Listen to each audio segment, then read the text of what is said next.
Y en este lunes dedicado a la salud, también, ¿qué pasa con la salud de nuestros ecosistemas, de nuestros animalitos? Bueno, queremos detallar una temática que yo creo que no para todos es muy agradable. Cuando hablamos de garrapatas, a muchos nos empieza a picar el cuerpo. A picar todo. Pero no la quiero ver, señor director. ¿La tenemos? La tenemos.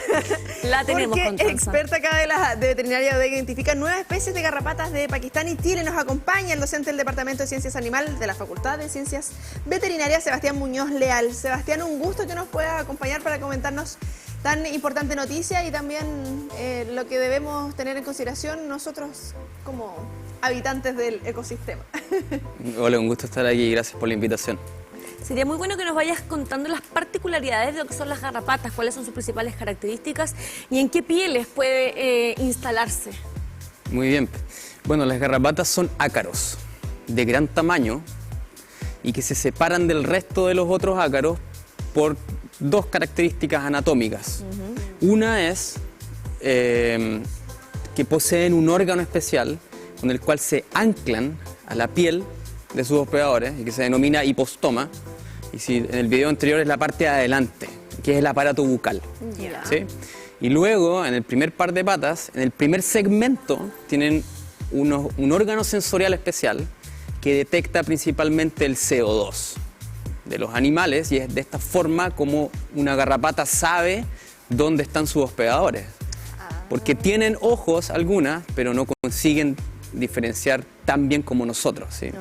Lo que sí lo utilizan es para luz, sombra. ¿Conoce la garrapata a los perritos? Lamentablemente uno de repente encuentra algunas. Pero me decía fuera de cámara que hay cerca de 1000 especies de garrapatas. Sí, o sea, lo que uno por lo general conoce son las más comunes, que son las de los perros. Sí, en otros países las garrapatas son abundantes en el ganado bovino, por ejemplo.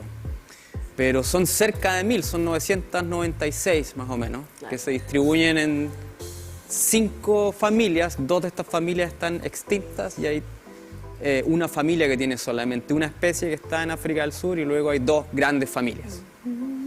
Las garrapatas que ven ustedes en los perros son de la familia Ixodidae, que son las clásicas que tienen un exoesqueleto bien duro. Y luego están las Argácidae, que es una segunda familia, un grupo hermano de Ixodidae, que son denominados como garrapatas blandas. ¿Por qué? Porque tienen un tegumento, un cuerpo que es más blando. ¿Sí? Y una gran diferencia es que estas argácidas se alimentan rápidamente. Es decir, ustedes no las van a ver sobre sus hospedadores, sino que las van a encontrar donde estos descansan, donde duermen. Por ejemplo, las que parasitan aves van a estar en los nidos. ¿Sí? A diferencia de estas otras que ustedes las van a encontrar alimentándose. Enganchadita. Porque se demoran más días. Sebastián, yo te iba a preguntar, ¿cuáles son aquellos animales que efectivamente están más propensos a tener estas garrapatas? ¿Y son solo los animales los que pueden tener garrapata o probablemente los seres humanos igual podemos estar propensos a que vivan estos parásitos en nuestra piel? Sí, mira, en cuanto a animales que parasitan, las garrapatas tú las puedes encontrar en todos los vertebrados. Terrestres, con eso quedan fuera los peces no tienen garrapatas. Todos los vertebrados terrestres, voladores y no voladores, con eso incluimos anfibios, reptiles, aves, mamíferos, incluyendo murciélagos. Todos pueden tener garrapatas y es a partir de estos hospedadores donde se ha descrito la mayoría de las especies. Y sí, los humanos pueden ser parasitados, de hecho las garrapatas son frecuentes en el hemisferio norte que parasiten a humanos. ¿Y cómo un humano podría haberse expuesto a garrapatas? Bueno, ingresando a ambientes donde estas normalmente están. ¿Sí? Lo que estamos viendo, el antes y el después, get ready with me acá con la garrapata. ¿Qué pasó acá? ¿Antes de comer, después de comer o cómo funciona la cosa aquí? Sí, lo que sucede es que, bueno, aquí estamos viendo, esto es una hembra, ¿sí? Una hembra teleógena, que es una hembra que ya ha desarrollado los miles de huevos que están dentro. Una hembra así, dependiendo de la especie, ponen entre 5.000 a 22.000 huevos. Una hembra de la familia Ixodidae.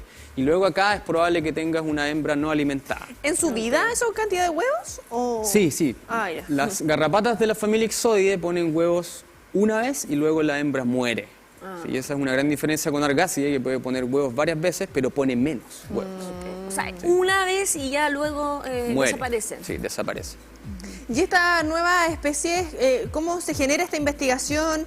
Y bueno, el trabajo colaborativo también que podemos lograr tener esto entre Pakistán y Chile. Sí, bueno, los que trabajan con garrapatas no son muchos en el mundo, por lo tanto nos vamos conociendo de a poco. Y este contacto con Pakistán lo tengo desde cuando yo hice mi posgrado en Brasil. Había un investigador de Pakistán que estaba haciendo postdoctorado.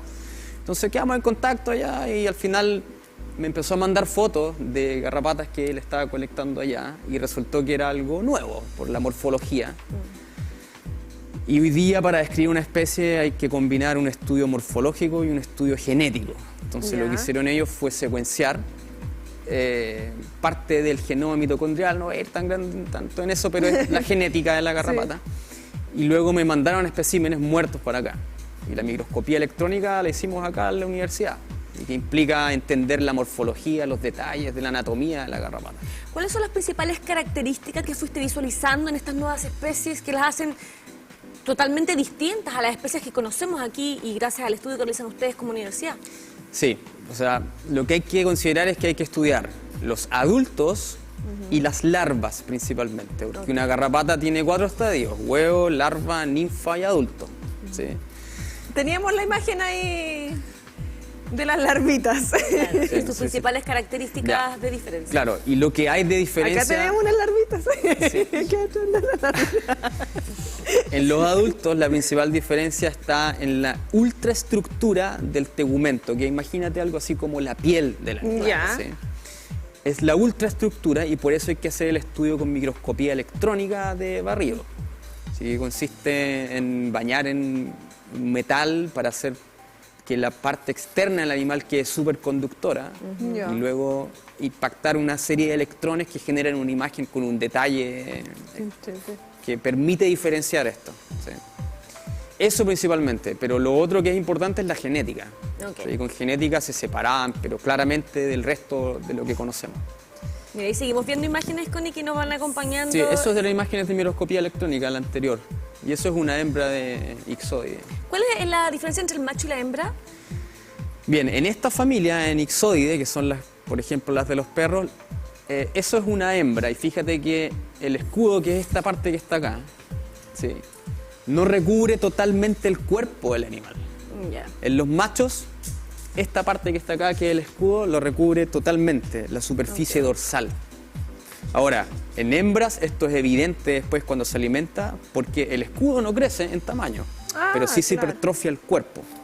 Entonces eso es fácilmente diferenciable, esto es una hembra. ¿Tiene 4 patitas? ¿Esto es como un prima de la araña?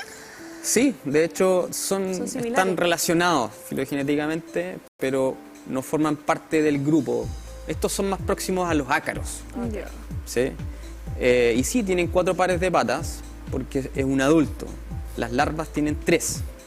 Y luego muda una ninfa y adquiere un par de patas. Claro.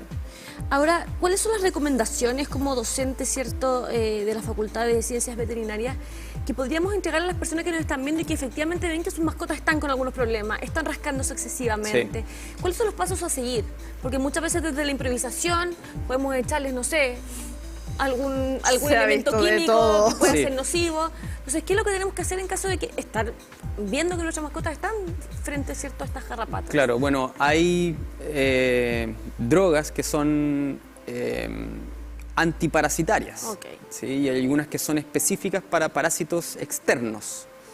Hoy día hay varias moléculas, Floralaner, Soralaner, y otras de esa familia, pero también están las ivermectinas, moxidectina, y lo ideal es que se vayan turnando la aplicación del producto. Intercambiando la... Exactamente. Mira. ¿Por qué? Porque las garrapatas generan rápidamente resistencia. Tienes que pensar que ponen miles de huevos y con que 1 o 2 sean resistentes son las que van a sobrevivir.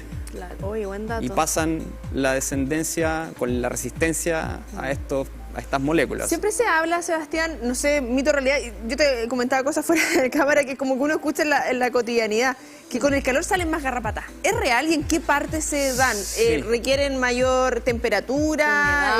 Claro, la humedad, lo oscuro. Sí. ¿Qué lugares son como su hábitat ideal, además del cuerpo en el que están consumiendo sangre? Bueno, las garrapatas son parásitos que pasan mucho tiempo en el ambiente y por lo tanto su ciclo de vida también está modulado por la temperatura y la humedad.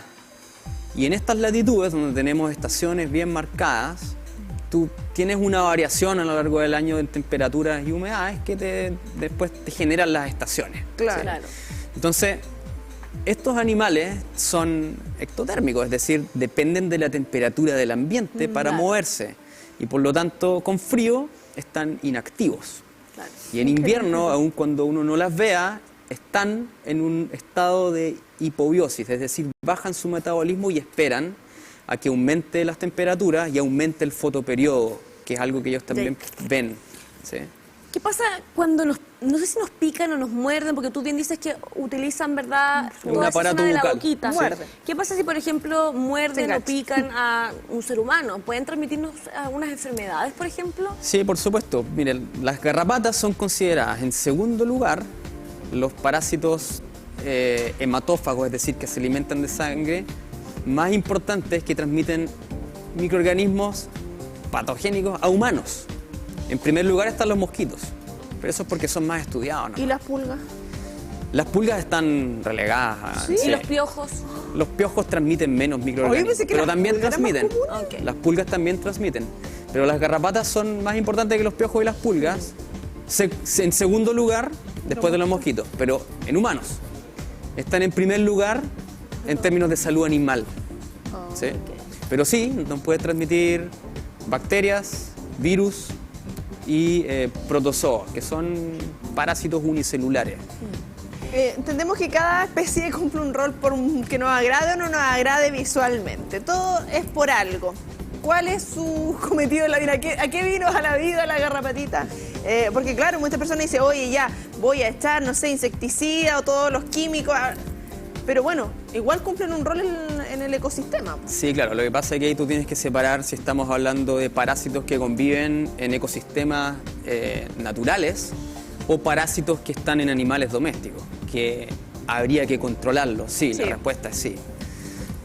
Porque los parásitos producen un daño. ¿Sí? El hecho de picar ya produce una lesión. Sí, pues, Y luego está el hecho de succionar sangre. que puede dar anemia.